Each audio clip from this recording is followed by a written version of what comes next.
Thank you for listening to the Golden State Media Concepts Basketball Podcast, where we talk all the news in the world of basketball. My name is Ben. And I'm Pauline. We are back here on a Monday. Yes. Both of us in here talking all things basketball. It's good to be back. I know. Have not been in here since Wednesday talking basketball. So that's a long time. Little 5-day break. Yeah, I was in last Thursday. Right. But together again. Getting a nice little break like the Pacers and the Nuggets are getting since they went overseas and played in London. Oh, I know. Real quick, good thing or bad thing? Both. Good thing because, they're working, the NBA is really working on globalizing and expanding more of the NBA brand. So good thing. Bad thing that it's during season. I agree. I'm okay with the preseason. I'm okay with that whole thing. That's totally fine with me. But that far in the middle of season, it's different with like the game like in Mexico. Like that's a little bit different. But all the way to London, that's far. I don't think you could have put it any better because I have the exact same sort of views. Mm-hmm.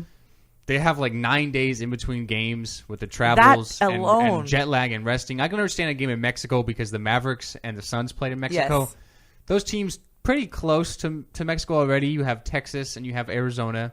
So I get that. Mm-hmm. I would imagine if you're going to have a game during the regular season over in Europe, you'd have two border teams like maybe the Knicks and the Celtics. Sure.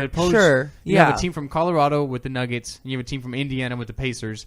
Didn't really add up. I like that the NBA is going global. We've seen things in China. Right. I would assume the Kings would do a lot more things in India, like in the preseason they've had. Right. So during the preseason, I get agree. It. During the regular season, I'm not a big fan. So yeah, and I know a lot of coaches aren't better. really digging that either. Doc Rivers had mentioned that earlier. I think during preseason that he's not really down for all that either because it's just too much wear and tear, and especially in the middle of the season when we're already starting to, think about injuries and thinking about saving certain players, how they're starting to do now.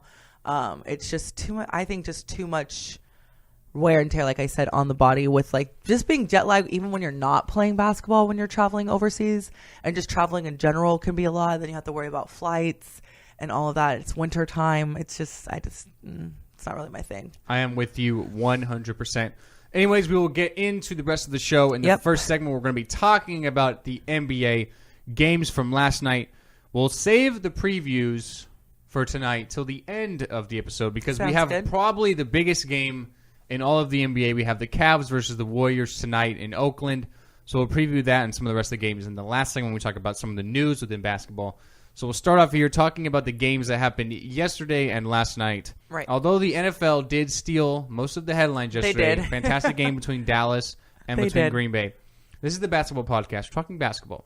The Mavericks picked up their 13th win of the year with a 98-87 victory over the Minnesota Timberwolves. Dirk Nowitzki, 17.6 boards and 2 assists to lead Dallas. I think Dirk's going to go down as the greatest European player ever. Yeah, I love Dirk. Gotta love Dirk, man. He's literally a trendsetter. I do. Was the first ever stretch four. Yeah. So I gotta love Dirk. I love Dirk. Gorgie Jang led the way for Minnesota, 21 points, 8 rebounds. Yeah, but that was more of a we're experienced veterans type squad. It wasn't a we're veterans and experienced, we're tired squad. They were more of a let's show you guys young bucks how to do it. Yeah, I'm definitely disappointed with what Minnesota have done this year. I thought they'd be a lot better than their 14-27 record. The Raptors pick up a 116-101 victory over the New York Knicks. Kyle Lowry, 16 points, 9 assists. DeMar DeRozan also had 23 points to lead Toronto. Justin Holiday, technically the top performer for New York, 17 points with 3 rebounds. The Knicks are just in all kind of turmoil right now. They need to get it together. Just Derrick Rose in particular can't just be going on a hiatus like that. D Rose, they've got to get it together. Carmelo's frustrated. They need to have team dinner and just get their feelings out. They need to go over for Thanksgiving like Derrick Rose did to Carmelo. They need to just have team dinner, get back on track, be friends again, and let's get it going. The Atlanta Hawks pick up a 111-98 victory over the Milwaukee Bucks. Paul Millsap, although he is rumored to be traded, is still playing for the Hawks and playing pretty well. 18 points, 8 rebounds, and 5 assists. And Giannis Antetokounmpo continues to impress for Milwaukee. 33 points, 8 rebounds, and 6 assists for the Greek Freak. He's fantastic. Yeah, he is. Just put it there. He's absolutely fantastic. The Houston Rockets pick up a 137-112 victory over the Brooklyn Nets. The Rockets improved to 32-11 behind James Harden's triple-double, 22 points, 11 rebounds, 11 assists. He did have 7 turnovers, which I guess is better than his quadruple-double last week where he had 10 turnovers. But still, he's got to try and not turn the ball over so much. But when you have the ball in your hands, basically every trip down the court, I mean, turnovers are going to happen. Trying to be a little more of a distributor, which is honestly good for James Harden and the Rockets. They just are continuing to impress, as I mentioned, the surprise team in the NBA in my eyes. James Harden and the Rockets, another big victory, 32-11. The Nets at 8-32, just not a good team. The Oklahoma City Thunder pick up a 122-118 victory over Pauline's Kings. It's all bad. Russell Westbrook with his 20th triple-double of the season already. He's still averaging a triple-double as well. Last night he had 36 points, 11 rebounds, and 10 assists. DeMarcus Cousins led the way for the Kings with 31 points, 11 rebounds, and 7 assists. And did you see what the Kings were doing on Twitter yesterday? Oh, with they did some. I don't know. What they the are Kings trying. They are trying probably harder than anyone I've ever seen to get DeMarcus Cousins to the All-Star game.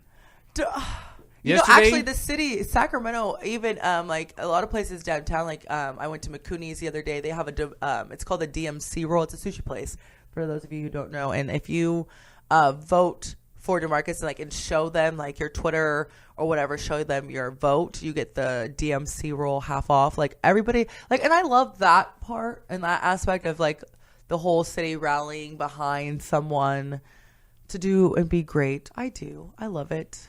So yesterday, as we mentioned kind of a little earlier in the segment, the NFL dominated the day. Yes. The Packers and Cowboys game, all-time great. Went down as all-time great. It was a great game. Went down to the wire. Listen to our sports podcast. You guys can hear us talk about it. We talked about it on the sports podcast. Absolutely fantastic game, a classic, going to be watched for the years to come. The Kings obviously know that that's going on, so they're tweeting during the game, like, wow, unbelievable throw by Aaron Rodgers. Yes. Hashtag DeMarcus Cousins NBA All-Star vote. Yes. Or I'm not sure exactly what they... They're trying to get like NFL fans that are on Twitter. So, oh, by the way, DeMarcus. Yeah, I'm not sure exactly what the hashtag is, but basically it's a hashtag that counts as a vote for DeMarcus Cousins to get into the All-Star game and bring awareness to it. And for the Kings, that's really all they have going for them right now. I guess they're technically battling for a playoff spot. But I mean, at 16-24, not the greatest record, but they're like doing everything they can to get DeMarcus into the All-Star game. But I thought it was funny. They're like, wow, what a kick by Mason Crosby. Hashtag DeMarcus Cousins. No, I did see that vote on the Kings, and I was like thinking to myself, I was like, am I? Because like at first I thought I was reading it wrong because I was thinking to myself, is this not the Kings account? Or do we not have a game tonight? And I was like, okay, no problem. Yeah, someone I think another sports organization retweeted it and they quoted it and they put like, huh? Like, yeah, yes. Like a little confused, but oh my Kings! Oh I my guess Kings. I guess that's okay. But keep it moving to the Bulls. Keep it moving. Yeah, well, I guess we'll keep it moving on. So the Bulls pick up a 108-104 victory over the Memphis Grizzlies. Yes. Doug McDermott, Dougie buckets, 31 points, 6 rebounds, 1 steal. Always loved him at Creighton. Fantastic player, yes. Doug McDermott. Yes. Mike Conley for Memphis was their top performer, 28 points, 8 assists, and 5 boards. The Bulls now at 500 at 21-21. The Grizzlies at 25-18. And then the last game on the Sunday slate of games, the Detroit Pistons, a 102 victory to 97 over the Los Angeles Lakers. Mm-hmm. Tobias Harris, a good game for the Pistons, 23 points, 7 rebounds, and 3 assists. And then Lou Williams was the top performer for the Lakers, 26 points, 4 assists, and 3 boards. The Pistons at 19-24, and the Lakers at, honestly, a pretty good 15-30 overall this season. We'll take our first break of the show. After the break, we'll talk about news within college basketball. We do have a busy weekend to recap. We had Grayson Allen receiving some boos against Louisville, and some more good games to talk about. Talk about that after the break at the Golden State Media Concepts Basketball Podcast. Tired of searching the vast jungle of podcasts? Now listen close and hear this out. There's a podcast network that covers just about everything that you've been searching. Hey! The Golden State Media Concepts Podcast Network is here. Nothing less than a podcast bliss with endless hours of podcast coverage. From news, sports, music, fashion, cooking, entertainment, fantasy, football, and so much more. So stop lurking around and go straight out to the Golden State Media Concepts Podcast Network. Guaranteed to fill that podcast itch. Whatever it may be. Visit us at www.gsmcpodcast.com. Follow us on Facebook and Twitter, and download us on iTunes, SoundCloud, and Google Play.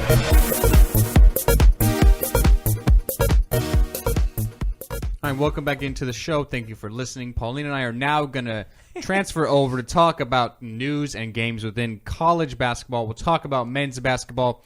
Really quickly, UConn women win their 91st game in a row against SMU on Saturday. They won by 40 points. So I guess it's kind of a close game for them because we saw what they did against. That's true. We saw what they did against South Florida, the 20th ranked team in the nation. They won by 65 on Tuesday. But now they now have the all-time longest win streak in Division I history, men's or women, at 91 and counting. I mean, the only time it's not going to end anytime soon. The only time I really see them losing is tournament time, Final Four, national title game, maybe a team like Baylor, Notre Dame, who they already beat this year. I was going to say maybe. Maybe. And that's like, so you're telling me there's a chance? Like, definitely like Dumb and Dumber reference, like maybe. Like, I don't really see them losing anytime soon. Right. Gino Auriemma has like by far the easiest job in all of sports. Sports, just like in like all I'm 11 jobs. I'm 11-0 in title games. I have 2 90-plus game winning streaks.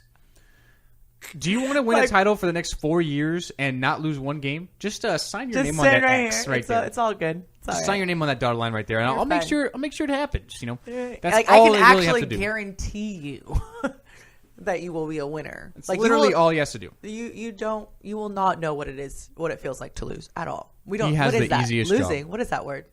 Yeah, just something he does not do.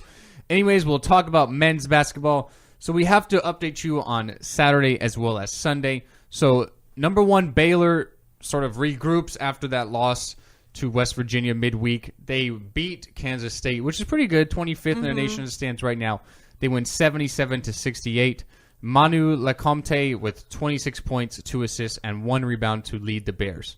Number 2, Kansas, who will probably be the new number 1 team in the nation as the updated top 25 will come out later today. Yes. They win 87-80 over Oklahoma State. A good stand-up performance by Devontae Graham.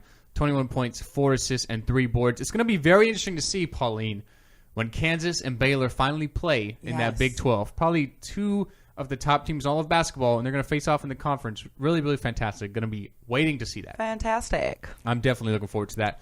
So number 3, Villanova with a 70-57 victory over St. John's. Devontae DiVincenzo with a good performance for the Wildcats, 19 points, 3 rebounds, and 2 assists. They are 5-1 in the Big East, 17-1 overall, looking to defend their crown after last year when they beat North Carolina. Absolutely fantastic game. Number 4, UCLA. They just ever so slightly edged by Utah. Utah, a pretty good team out there on the West Coast. So number 4, UCLA, they win 83-82. Lonzo Ball, 17 points, 8 assists, and 6 boards. There's nothing else we can possibly not say about this kid. He's absolutely fantastic. If I'm building a team next year with number 1 pick, I'm probably taking him because there's no way he's going to go to college again for his sophomore year. He's coming out. One and done. I honestly hate the one and done rule. For me, I would hate one do and it. dones. For me, I would do it like they do it in baseball. So I don't know if you know how it's done in baseball. But in baseball, you can get drafted right out of high school. Yes. Mm-hmm. If you decide to not go into the minor league ranks right out of high school, you decide to go to college, you have to go for at least 3 years.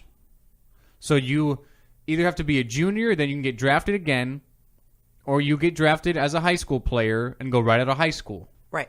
I'd love the same rule in basketball. Maybe you could have it as a sophomore. But if you want to go out and become an NBA player right out of high school, go right ahead. If you decide to go to college, you got to be there 2-3 years. Fantastic. I love the idea because all these one and dones you're just delaying their time to get to the NBA.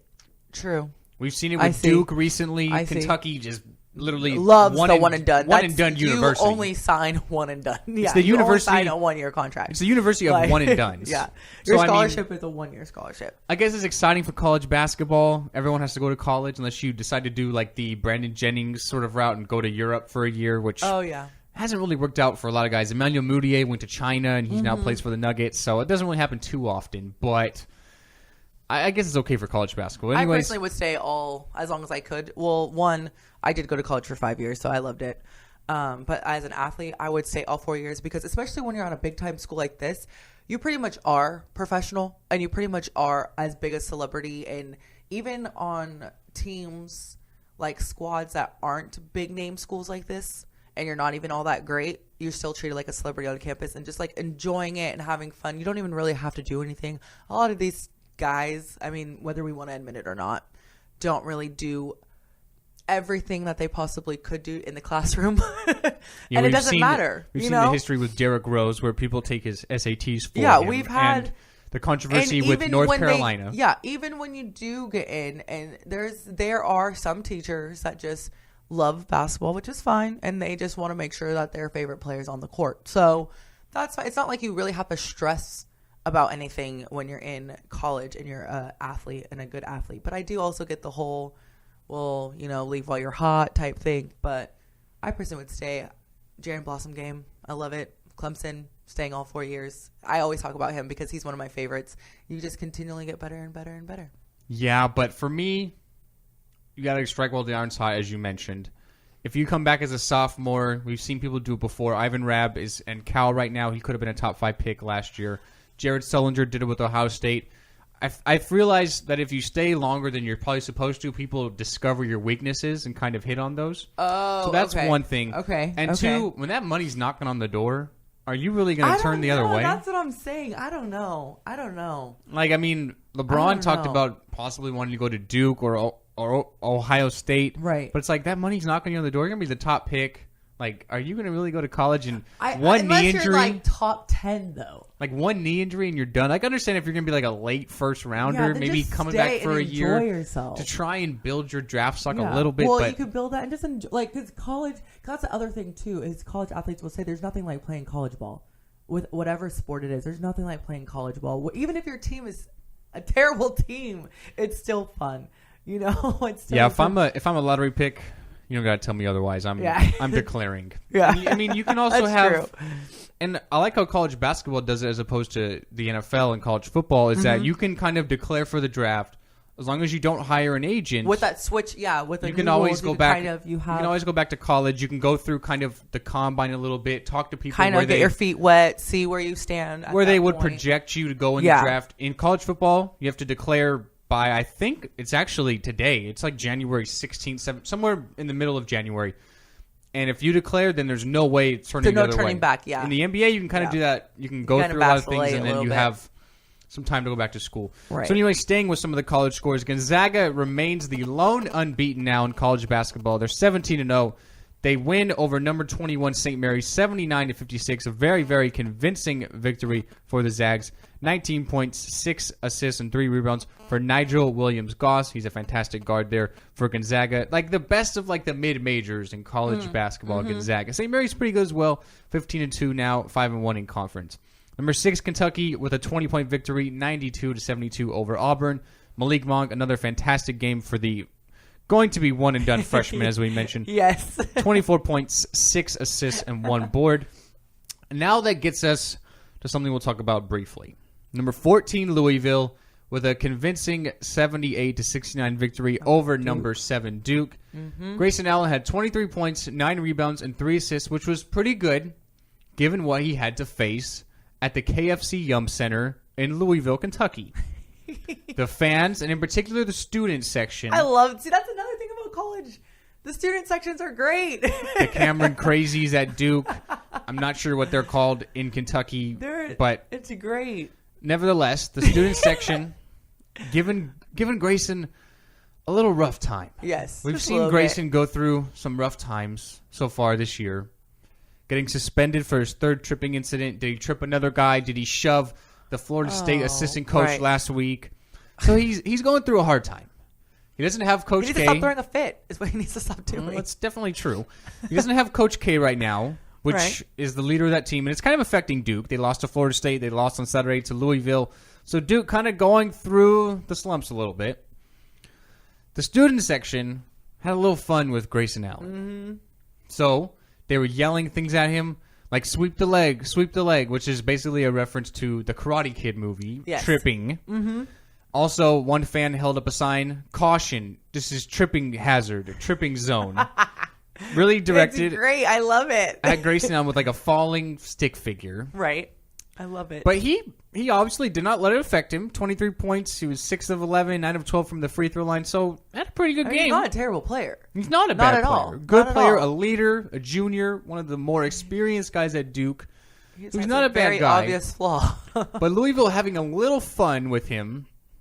Rick Pitino, though, head coach of Louisville, did have some pretty good things to say. You know, I respect him. I'm a supporter of him.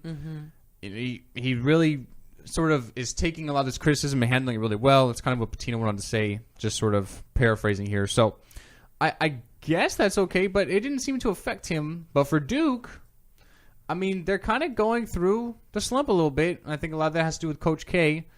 A lot of their freshmen have been out for a lot of the year, too, still trying to get accustomed to everything. So I have to see if the Blue Devils can turn it around come tournament time. They sit 2-3 in conference now. So Louisville 15-3 overall, 3-2 in the ACC. So Creighton, they continue to absolutely dominate everyone. They defeated Truman State 101-69. The Creighton Jays are 17-1 overall. Mm-hmm. And, I mean, there's nothing else to say. They're like one of the best mid-majors as well. Kind of them and Gonzaga. I put them in like the same mindset, like the best mid-majors. Right. Number 8 in the land. Going to probably move up. So number 11, North Carolina, with a really good 96-83 victory over the Florida State Seminoles, who were number 9 in the nation. So North Carolina, they kind of remind me of that like snake in the grass team. No one's really talking about. Kind of dropped some games early. Right. I mean, they were the national runner-up last year. Isaiah Hicks had 22.7 rebounds and 3 assists. They kind of remind me of that team that no one's really talking about that I really expect to make a deep push come playoff time. A lot like we usually see with Michigan State. Oh, yeah. Well, like kind of fly under the radar a little bit. I really see that with North Carolina last year, but well, we talked last week. I picked them to win it all. Yes, they broke everyone, and they lost in the first round. Oh. Number 12, Butler with an 83-78 victory over number 15, Xavier. Butler continuing to do well even without Brad Stevens as their coach anymore. Kamar Baldwin had 21 points, 9 rebounds, and 1 assist for the Bulldogs. Edmund Sumner led the way for Xavier, 22 points, 3 assists, and 1 rebound. And then the last game on Saturday is Oregon pick up a 85-43 victory over the rival Oregon State Beavers. A good performance by Dylan Ennis, 16 points, 5 assists, 4 rebounds. Some other games really quickly. Virginia pick up a 4-point victory over Clemson. Notre Dame pick up a 5-point victory over Virginia Tech. And Florida stay unbeaten in the SEC with an 80-76 victory over Georgia. We'll take our second break of the show. After the break, we'll quickly talk some news in all of basketball. We have Steph Curry, who is the 4th highest player on the Warriors and doesn't have any issues with it. And is Dennis Schroeder just overreacting, or did Isaiah Thomas really talk some bad things about his mama? We'll talk about that when we get to it. Talk about that and more after the break at the Golden State Media Concepts Basketball Podcast.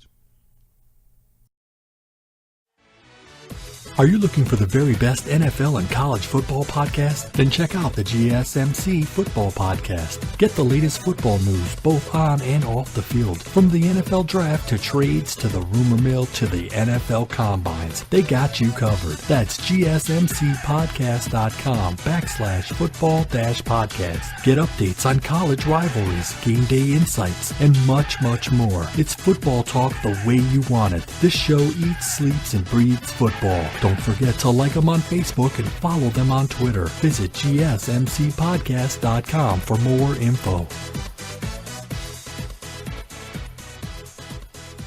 Welcome back into the show.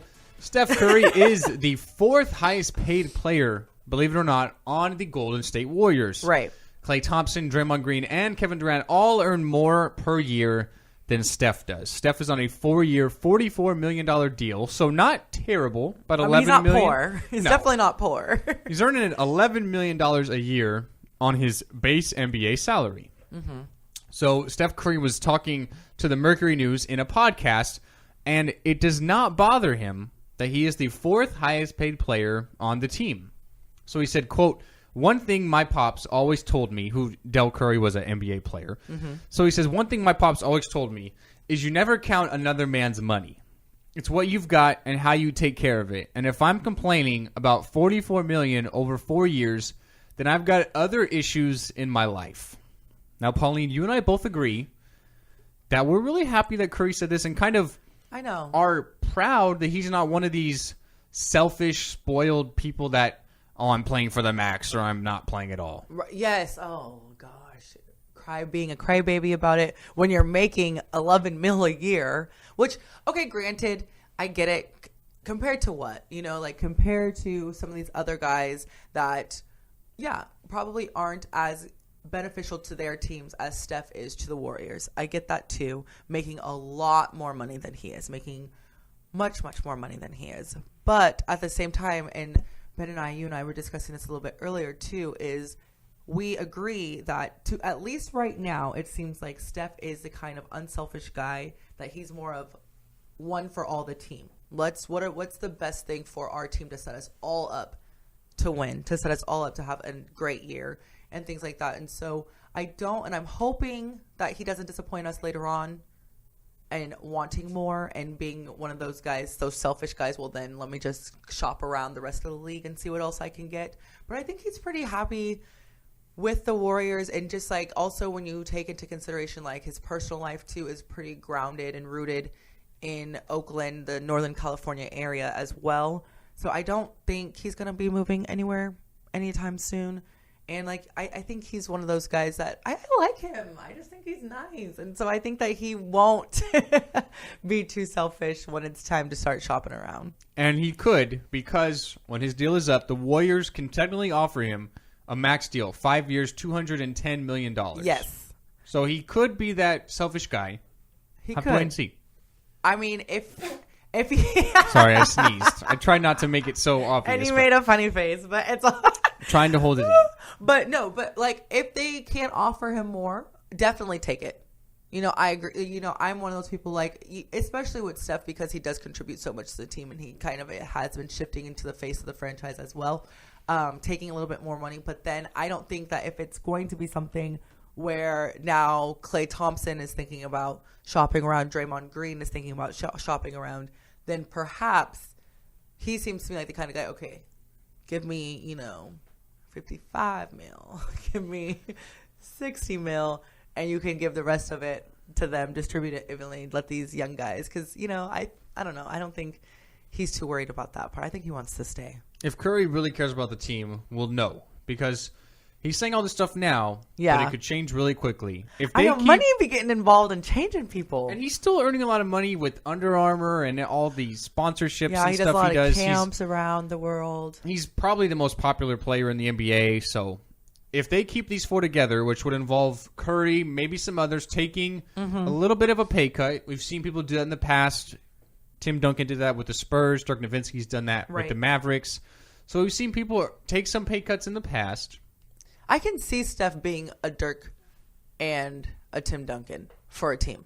If he cares about the winning can. And winning titles, then he's going to have to, because all 4 of these guys can't earn the max money. They're going to have. True. I mean, they're going to be bringing in me and you to play off the bench for the league minimum. So yes. They've got to try and figure out something. But we'll have to wait and see what Curry will do. But saying these sort of comments he said on this podcast, I'm actually really, really happy and glad, Steph. because we've seen others. I mean, LeBron's, given his greatness, he's one of the more selfish people when it comes to money, which he probably shouldn't. But he's on a max deal, $33 million this year, and next year and the year after that. So, I mean, and it's not like LeBron needs the money, because we all know what he is with Nike and all the Sprite and everything else he does. But anyways, moving on really quickly.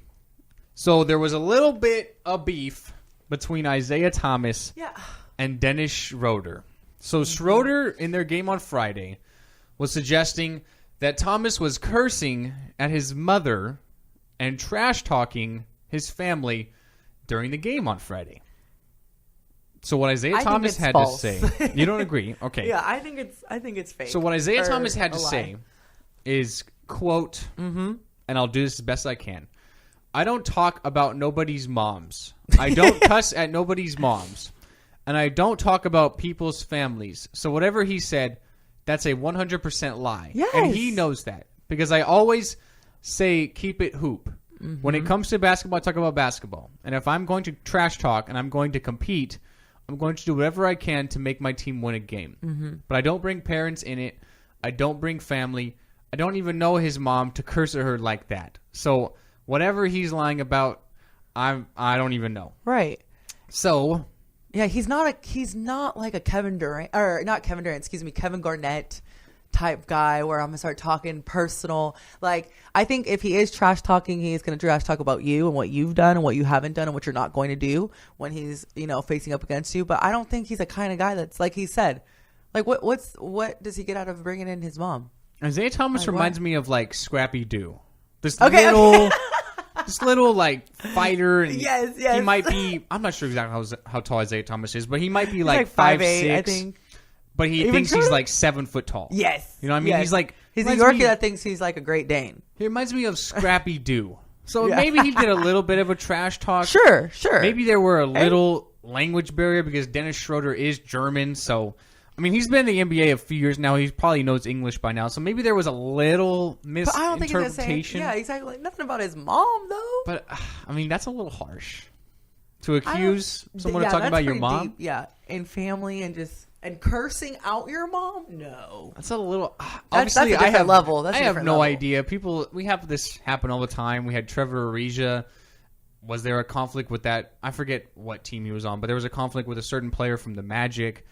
But so I mean, there's always these incidents. Well, sure, but So I don't know. But Thomas did score 13 of his team high 28 points in the fourth quarter in that game against the Hawks, which was a 103-101 victory.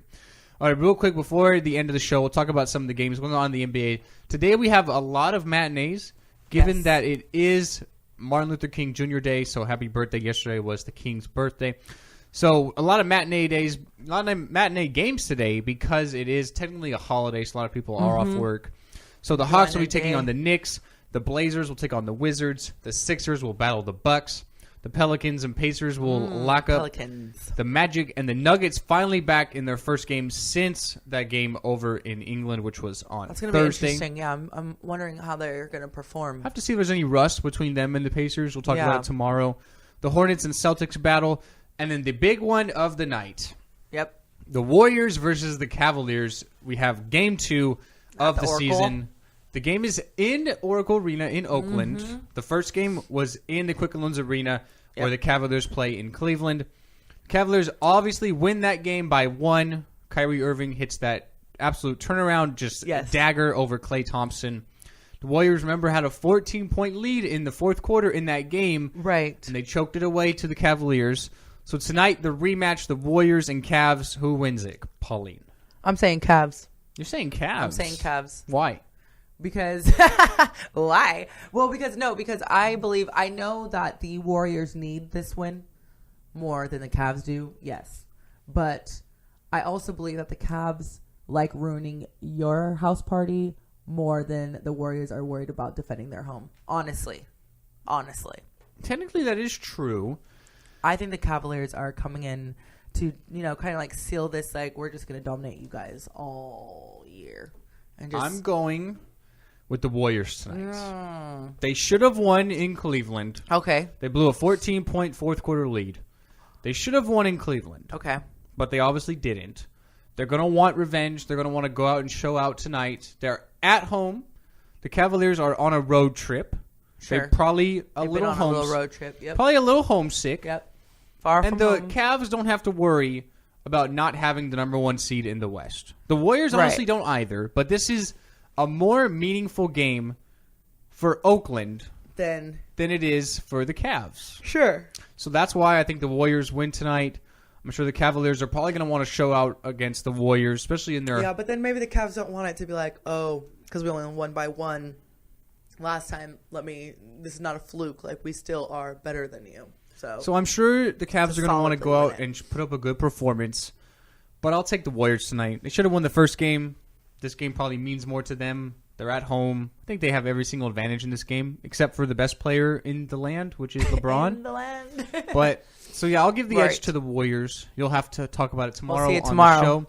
But that's going to conclude this episode at the Golden State Media Concepts Basketball Podcast. My name is Ben. And I'm Pauline. We will be back tomorrow to talk all things basketball. Hope you enjoyed the show, and we'll see you next time.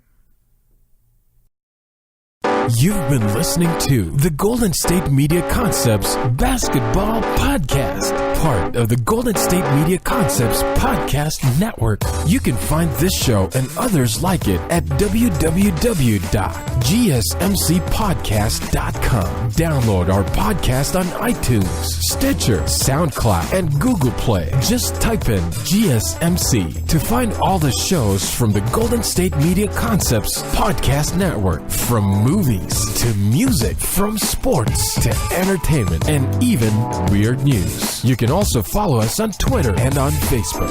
Thank you, and we hope you have enjoyed today's program.